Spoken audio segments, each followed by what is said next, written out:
Chismis Trend! Welcome back to my YouTube channel.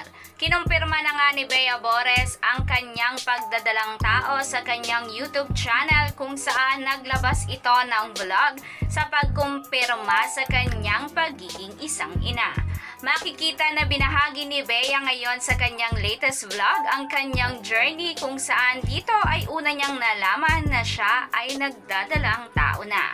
Dito ay kasama niya ang vlogger na si Alex Gonzaga at si Tony Fowler. Dito ay ginabayan si Bea ng kanyang mga ate sa social media. Hinangaan naman ng mga netizens ang mga payo ni Alex at ni Mami Oni kay Bea kung saan una niyang kinahaharap ang pagdadalang tao sa kanyang first baby.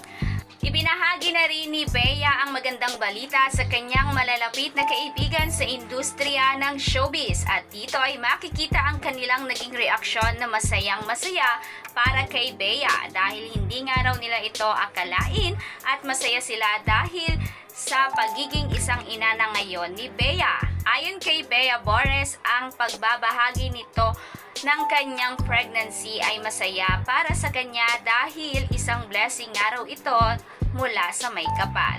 Narito naman ang ilang komento ng mga malalapit na supporter ni Bea sa kanya kung saan masaya ito at proud sa kanyang pagiging successful bilang isang ina.